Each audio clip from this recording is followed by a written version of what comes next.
Volume 2 on the production side of things is a complete upgrade. Now, we don't even use those black background characters anymore. It's like the opposite of Diary of Wimpy Kid, where Jeff Kinney began using few more silhouettes, RWBY began using fewer. How many dumb references can I make in this video? Anyway, I do like Season 2, it's leagues above Season 1, and despite the flaws of Volume 2, most of those carrying over from Volume 1, this season is ultimately great. It's better than Volume 1, so let's talk about it. First off, the first episode introduces us to two of my favorite characters, Emerald and Mercury. I knew you were lost. Mercury, I will seriously pay you to shut up. That's not your money. But it could be yours for 5 minutes of silence. No deal. They're great villains and they actually kind of work well in this world. And we also get to learn more about our main antagonist, Cinder, or at least our main antagonist of this section. Heck, it helps that Emerald is a black woman because she actually stands out from the rest of the woman cast. Or at least she's dark-skinned. I don't know, maybe she gets a tan. Sure, you can make the argument that Emerald becoming a good guy was foreshadowed, and I am mentioning that because this is really important to me. But we'll talk about Emerald's redemption arc later. Since we're on the slight topic of diversity, how I would watch RWBY is that I watch the season, then I add my thoughts on a document, and then I would skim through it again, not watching it, but skim through it to get all my thoughts in order. So do you want to know something crazy? In this entire time, I did not find a single example of a faunus being mistreated. I didn't find a single one. Not a single example in this season shows a faunus being mistreated. See, in writing we do this thing called show don't tell. I don't know if you ever heard of it before. Maybe you have, maybe you haven't. It's a little well known. Just a little well known. And before you say this season isn't about the faunus, that is a crazy season statement to make. Because the White Fang are the main antagonists for Volume 2.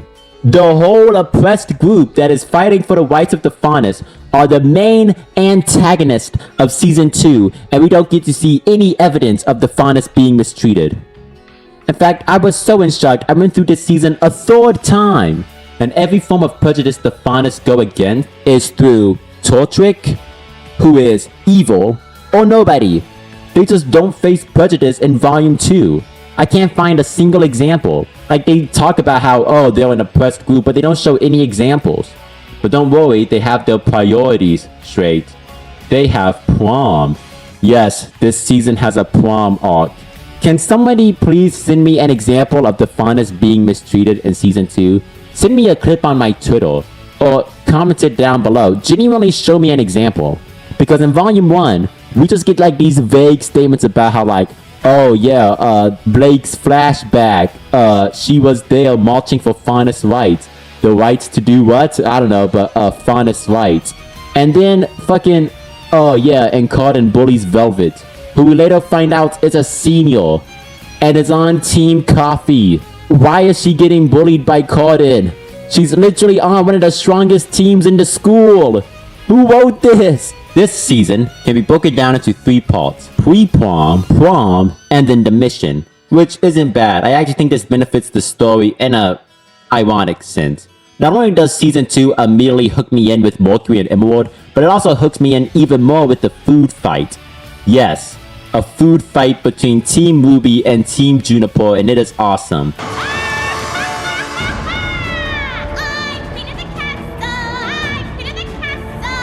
Yes, you are, Noah. Yes, you are.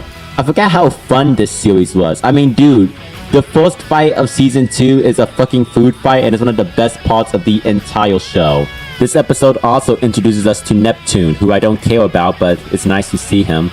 And reintroduces us to Cinder, who will be one of our main antagonists, and I think she's pretty good in this story so far. Keyword, so far. Also, Emerald is really cute in this scene, oh my goodness.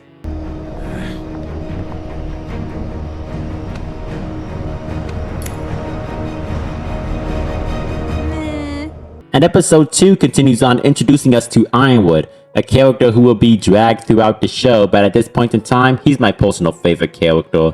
Holy shit, why is the scene structured like a sitcom?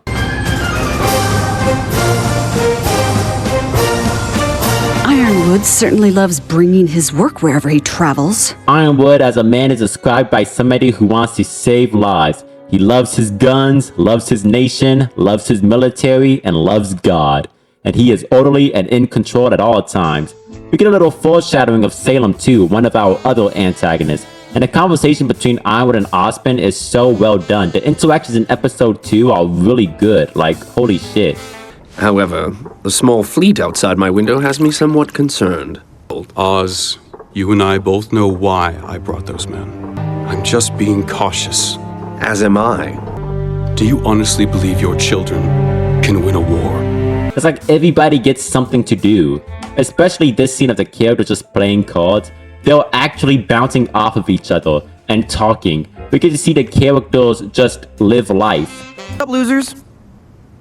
Hey, son. Ruby, Yang, Blake, Ice Queen. Why does everyone keep calling me that? I never got a chance to formally introduce you to my old friend. Aren't libraries for reading? Thank you! Pancakes!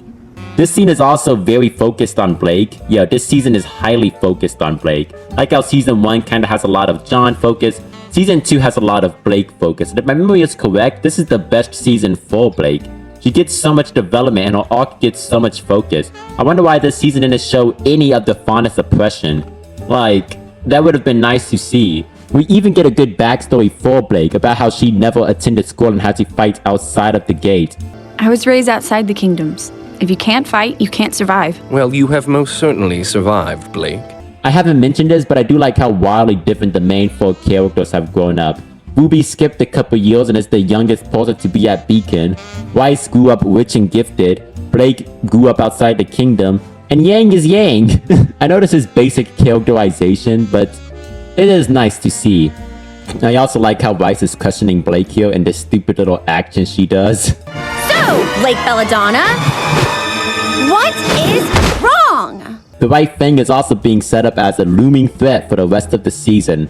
Uh-oh, we got minorities. And this fucking scene is cute too. I really like how this episode ends with Ruby bumping into Cinder, Mercury, and Emerald, foreshadowing the main antagonists of our season. Are you new?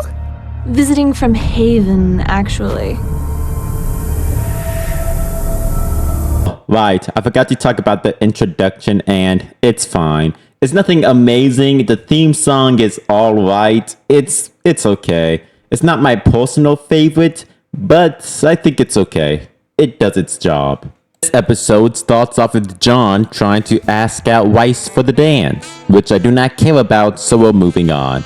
Episode 3 starts us off with an espionage mission, and I really like this episode. Despite not being a big fan of the White Fang or Neptune, we do get to see Penny again, and I like Penny, so that helps.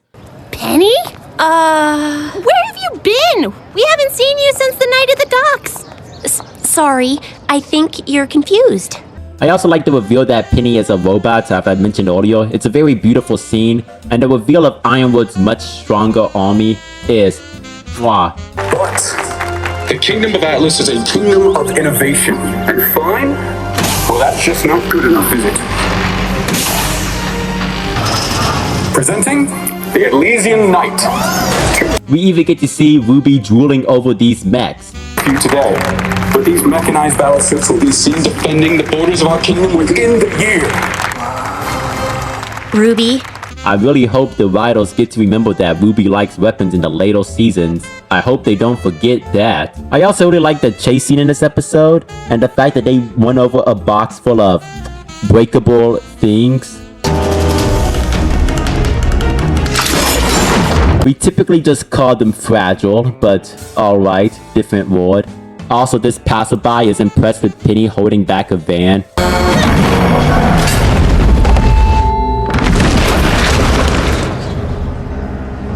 Penny? Dude, you live in a country where there was a whole school dedicated to superpowered beings. You're impressed by somebody holding back a van. Alright, whatever.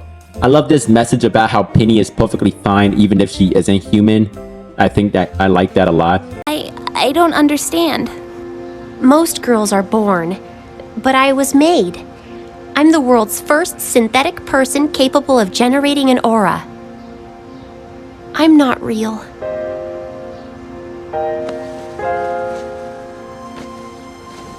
Of course you are. You think just because you've got nuts and bolts instead of squishy guts makes you any less real than me? I don't You can make a reach argument about how this also applies to faunus and about how the faunus aren't humans, but they're still loved or whatever, but I don't think the writers were thinking about that. But Penny is being foreshadowed. Like, her whole entire character is kind of being foreshadowed as a more tragic tale, in a sense.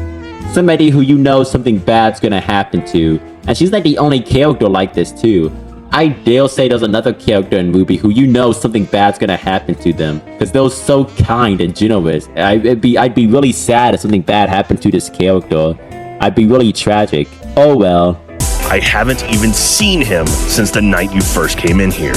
He paid up front, I lent him my men, and none of them ever came back. So where did they go? God, I find Neptune so uninteresting. Every time this guy is on screen, I'm just bored. Like, this guy is boring. Get him off my screen. I'm so glad I haven't seen this guy for like, what, 5, 6 volumes? They just stopped using him? Good riddance. Neptune was annoying as hell. Your luck.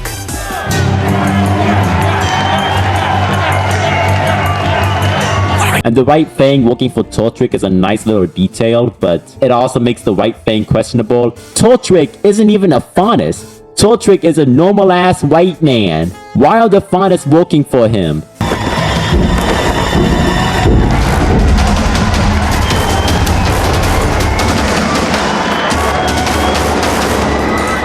As some of you may have heard, this right here is Atlas's newest line of defense against all the scary things in the world.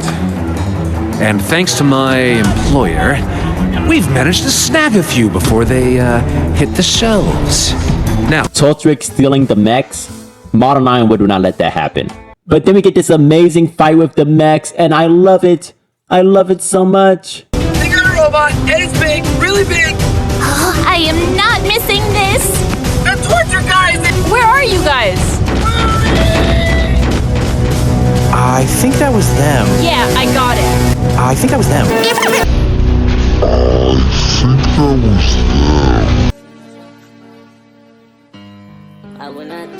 I wonder if these cars have any protective features or anything to save the drivers, because this is the mega future.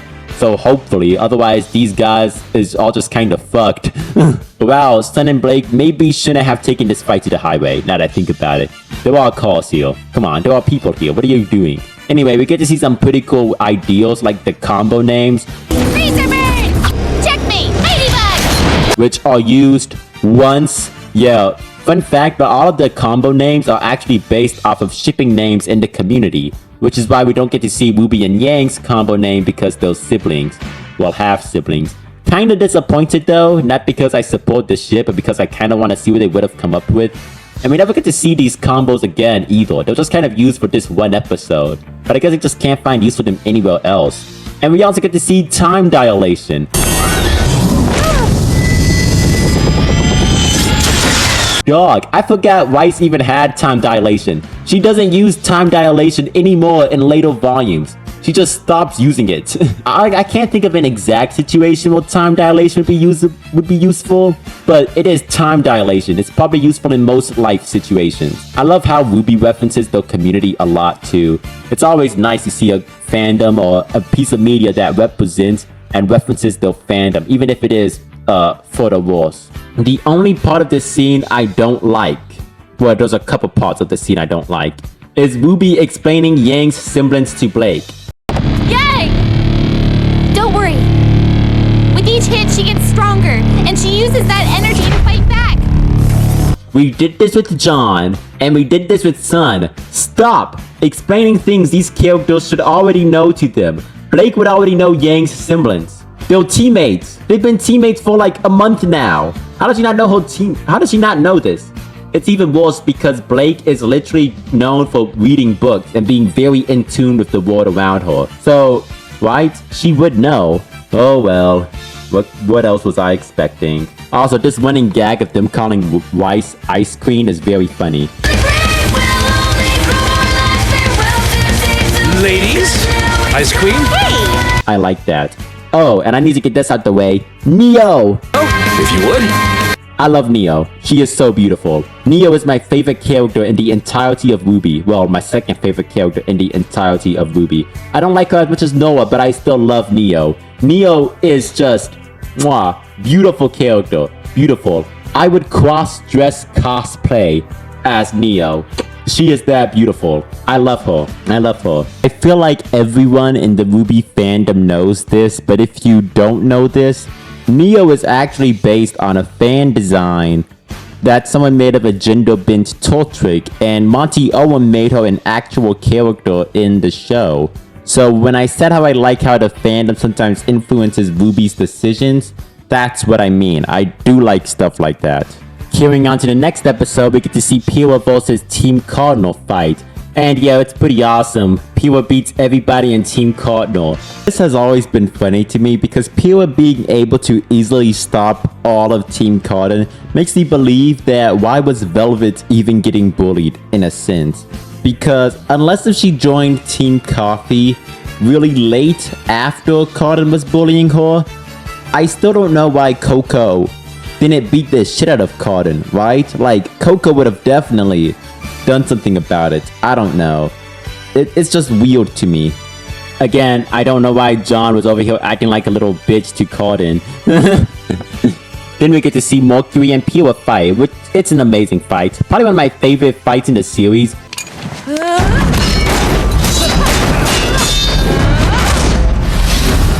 It's that type of thing where like you can rewatch the fight 6 times and still find something new about it. Like everything from Mercury's gestures and Pyrrha's gesture. Hey, your friend's doing pretty good.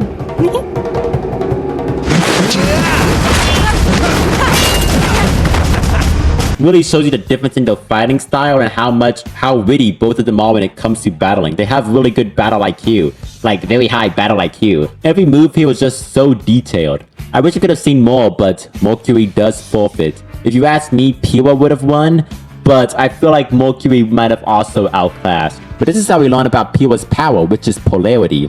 She keeps her power hidden in order to have a secret advantage over the opponent. But it is polarity. It's not gonna like save her every time. But it's nice for her to have in certain situations. And I really like that this training arc is being carried over and how Pyrrha wants John to ask her to the dance even though he isn't into her. Your sword play's improved immensely. Couldn't have done it without you. So, are you ready to move on to Aura? It's Weiss. Oh. What about her? I asked her to the dance and she shot me down. I believe the saying goes, there's plenty of fish in the sea. That's easy for you to say. You've probably got guys clamoring over each other just to ask you out. You'd be surprised. Oh, please. If you don't get a date to the dance, I'll wear a dress. And he doesn't even know that Pyrrha's into him, despite the fact that a girl is literally offering you to train you. Dog, she likes you. I hope anyway. Also, this is when we start to focus more on the prom plot point here, which, I'm not that interested. I mean, the entirety of episode 6 is dedicated to the prom, which I guess is cute. We get a backstory for Yang and some character development, but overall, it's alright, and holy shit. Yang's dress is ugly as shit. Who gave her this outfit? It's not even yellow. Her signature color is yellow. Why is her dress not yellow? Why is it this long white ghost sheet? This is ass. I don't really start on how uninterested I am in proms in general. I actually skipped prom to play Pokemon Clover. Yeah, I skipped my high school prom to play Pokemon Clover, and I don't regret it one bit. And Pyrrha's outfit also sucks. It's like what Judgmental Quiddle said. Just the long highlighter. That's what it looks like. And Pyrrha's dress is a flat, ugly blob. Why make it the same exact color as her hair? She looks like a red Sharpie. You couldn't have added a few gold details here or there? That would have made it way better. Also, she kept her headband thing on? Come on, it's lazy. However, I do like RWBY's dress, and I do like the gag about the fact that RWBY can't wear heels. I do think that's pretty funny. Fun! Does that mean I can change out of these stupid things and into my hood now? Stupid lady stilts. Not enjoying yourself? The next episode continues with the dance plotline, where we get to see the famous John in the dress scene. Rick, this is happening! Wait, what is happening?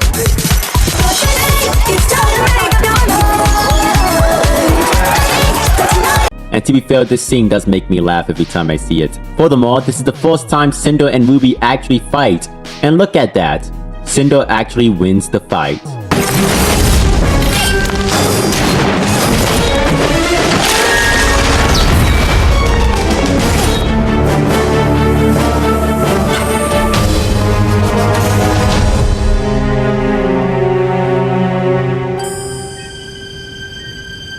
So how do we get here?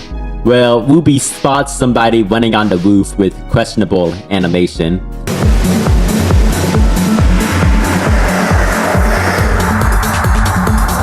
And she chases after her, and Cinder not only is able to break into an entire facility, she's also able to beat RWBY. That's pretty cool. After Volume 3, we get no more of this. After Volume 3, Cinder can't win a fight for shit. I genuinely remember Cinder doing nothing but losing. I am rewatching the show, but I genuinely feel like Cinder does nothing but lose throughout this show. Volume 2 and 3 were like the peak of her. After that, she just becomes really annoying. And they probably should have killed her off too. I dare say. But yeah, sometimes I forget how silly this show was too. It's very lighthearted.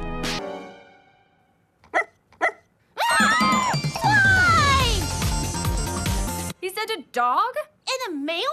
Oh, he does stuff like this all the time. I don't know how it went from that to what it is now, but I also really like Ironwood. And it's not just the fact that about his arc in Volume 7 through 8. No, I always liked Ironwood. I've liked Ironwood before liking Ironwood was cool. I always liked this guy. He's such an honorable dude. And we get to see Zwei this episode, who is a cute Chungus doggo. Imagine if this dog scene came out today. Are you telling me that this mangy, drooling mutt is going to live with us forever? Oh, yes he is. Yes he is. You have 50 people calling this show Reddit because they have the absurd assumption that people like dogs. People are so miserable. Well, I guess I can't talk. I'm also pretty miserable. And I like this little detail of Blake avoiding Zwei because Blake is a cat and Zwei is a dog. I don't know why I felt the need to explain that. I feel like everybody would know that. At this point in the story, we are already done with the pre-prom and prom stuff.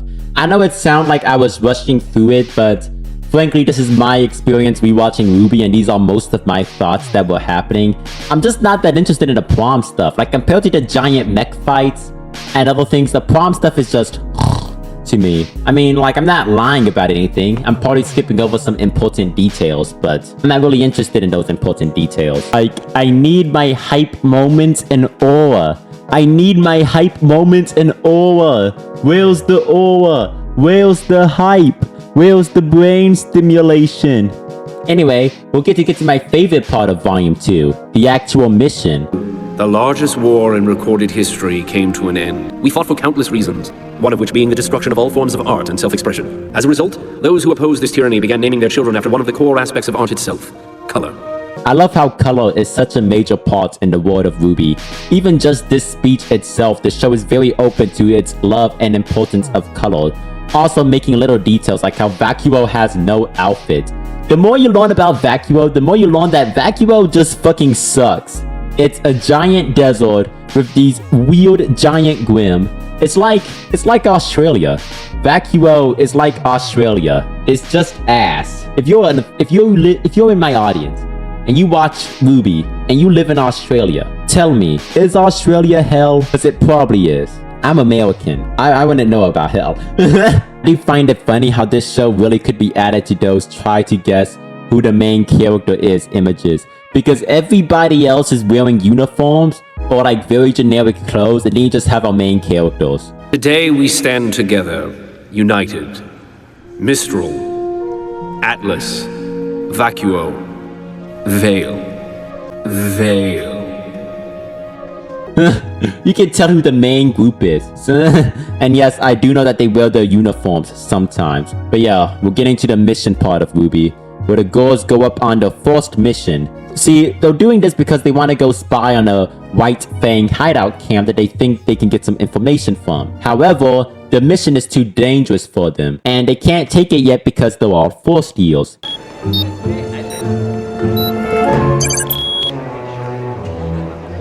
wonderful.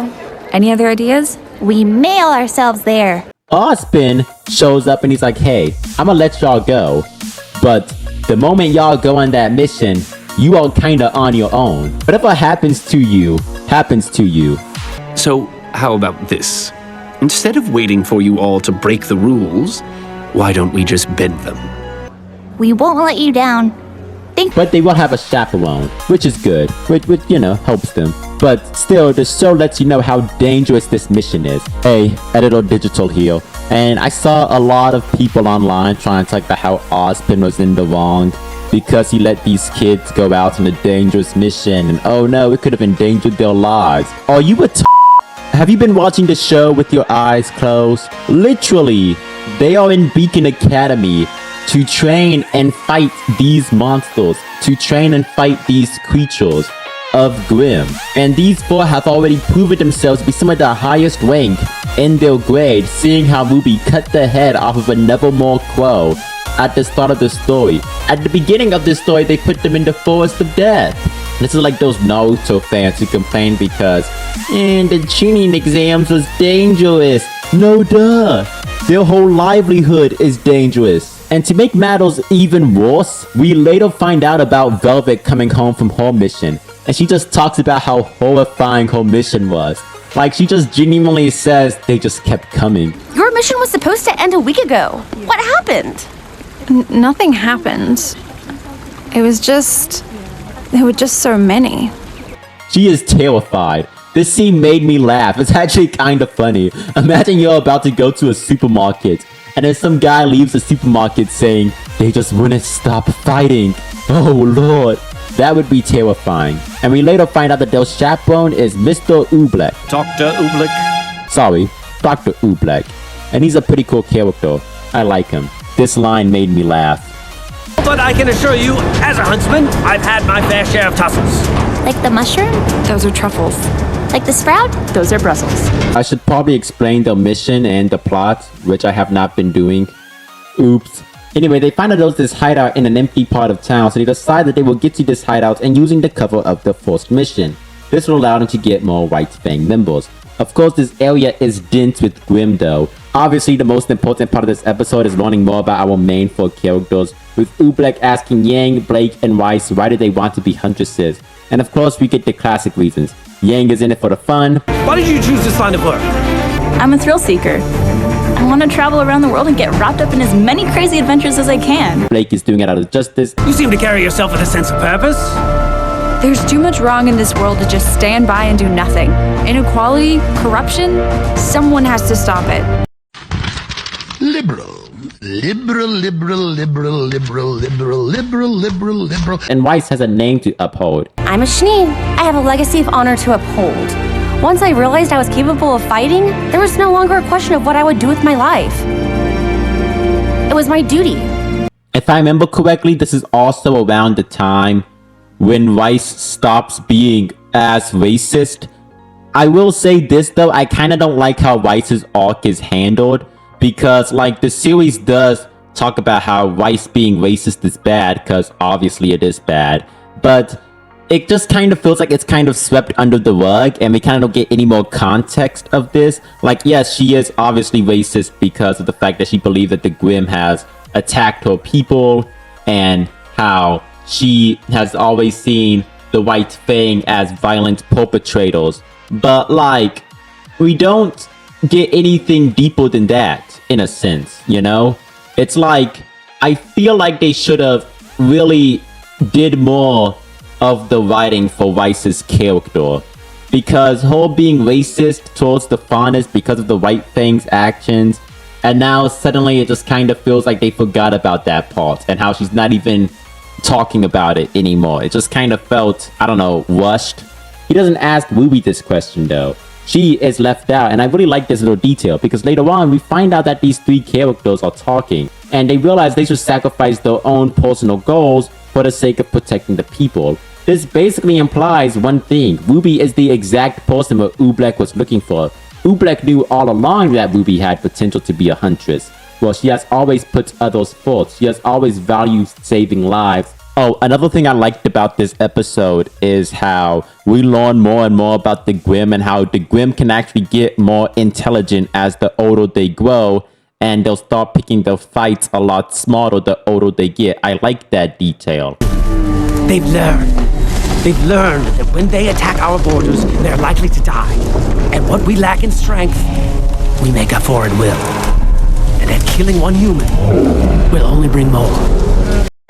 That's very nice. I think it does help out with the world of RWBY. My only real complaint with the Grimm is that they don't leave anything behind when you kill them. Like, I wish they left behind a skull or something. Like a hunter, for example. When you hunt a deer, you can get, like, the deer skull. I kind of wish that was for the case of Grimm, because think about a character whose entire armor is just made out of the bones of Grimm. Like, that would be cool as fuck. Anyway, RWBY accidentally falls down a hole, which conveniently leads to the right fan base, but I don't mind this convenience, since they did technically work to get here in a way. They made the conscious decision to go here. Plus, when RWBY falls down the hole, she leaves behind Crescent Rose, which causes her to get captured by Tortrick. And without her weapon, she's kinda useless, because her punches don't do shit, which I find kinda funny, because Crescent Rose is big and heavy as shit.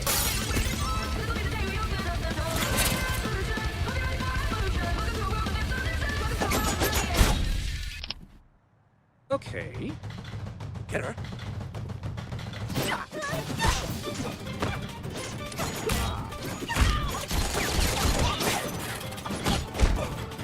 You were very sent. True, you were. Well, Red, I think we can all say it's been an eventful evening. And Hey, hands off!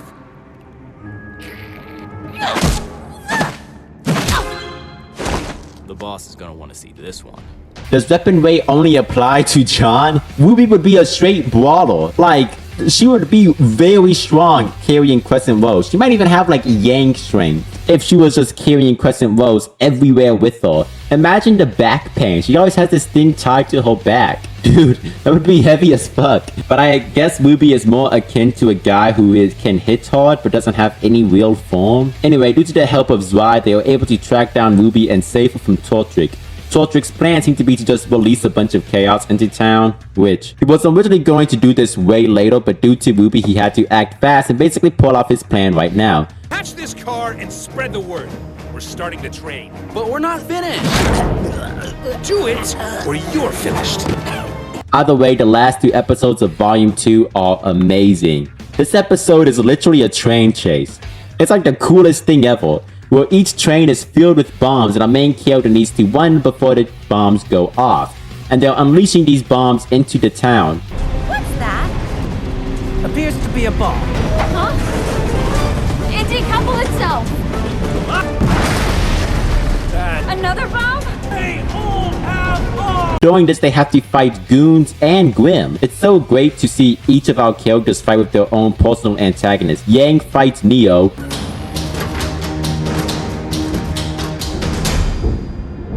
Weiss fights some irrelevant dude, but he has a pretty cool chainsaw.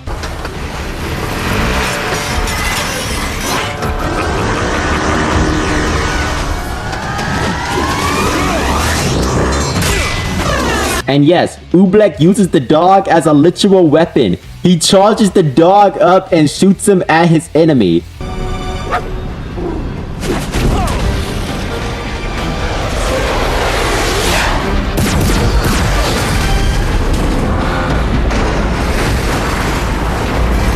That is fucking cool. Very Monty Oum-esque. And of course, Blake fights Tortrick.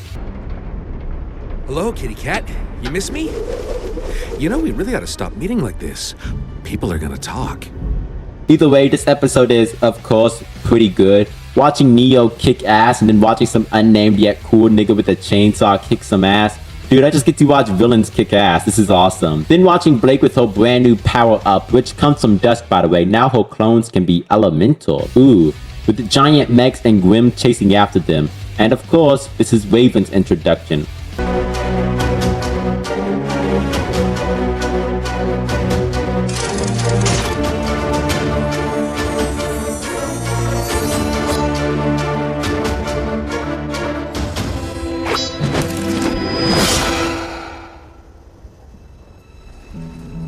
All of this culminates into the train crashing in the city, which creates obvious fear, leading us to the finale of Season 2. The finale of Season 2 is probably one of my favorite parts of this whole show. It's pretty cool watching all of the characters fight all of these monsters. But I also see people not like the finale of Season 2. A big argument is that how Team Coffee shows up at the last second and steals their thunder.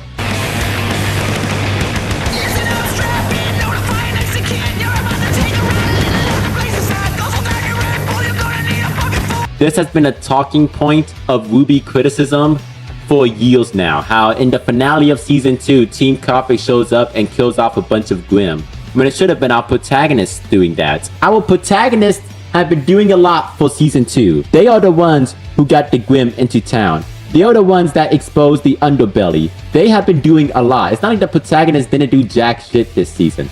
It's always such a dumb complaint to me. Furthermore, yeah, obviously Team Coffee would do something about the Grimm in town. What did you want them to do?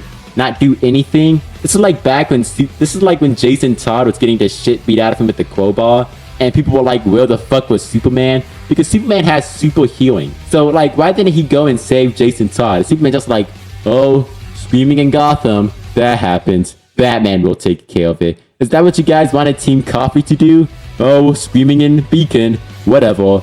Team RWBY will take care of it. If you want to know what I hate about Team Coffee showing up and fighting the Grimm, it is this horrible ass line they give Coco. This is one of the worst lines of dialogue I have ever heard. You just destroyed my favorite clothing store. Prepare to die. You just destroyed my favorite clothing store. Prepare to die.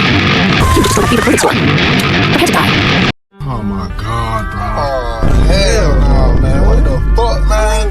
Get your ass on. Quick question for deep thinkers. If you saw all your enemies in one room, what would you say to them? Ah, look how many enemies are in here. I wonder how exquisite their screams are. Before we start, does anyone want to leave? Haha, just kidding. Who's first, or are we going alphabetically? My enemies are many, my equals are none. It's not as bad as like somehow Palpatine returned, but like, this dialogue is so cringe, it's shit. Ew! Either way, the finale's pretty cool. We get to see almost every character we've met so far fighting these guys. The teachers, Team RWBY, Team Juniper, Mercury, and Emerald. So many great characters, but it doesn't answer any major questions though. Like for a finale, it's pretty underwhelming. Like, what's Turtrik's overall plan? Why did he do all this? And honestly, some questions aren't answered in the series. Like, the season finale is cool, but it's like, kinda underwhelming in the, yeah, we're going to fix things regard. Heck, the show says so themselves, they won't have the answer to everything. Us, I mean, we didn't solve everything. A lot of people were hurt, and we still don't even know why they did this or who that mystery girl was. Well, not every story has a neat and tidy ending. We might not have all of the answers, but we do have a lot of dangerous people behind bars. And I think that's something we can be proud of. Yeah. Which just kind of feels like, yeah, we're just gonna be lazy writers. But all around, the finale is fine. I guess it's okay. We also get introduced to this bum-ass council, which shows up in later volumes. But everybody in this council sucks, outside of the characters I actually care about. And Ironwood is being built up to be important. I also really like this exchange between Ironwood and Turtrik. Informed that so far you've refused to cooperate with the authorities. I know this might be hard to believe, General, but I'm not the biggest fan of local law enforcement. How about the world's strongest military power? First impressions? Not great. Because Turtrik is now arrested for, obviously setting bombs into town. I feel like that would get anybody arrested. And we finally get to see Adam again since the Black trailer.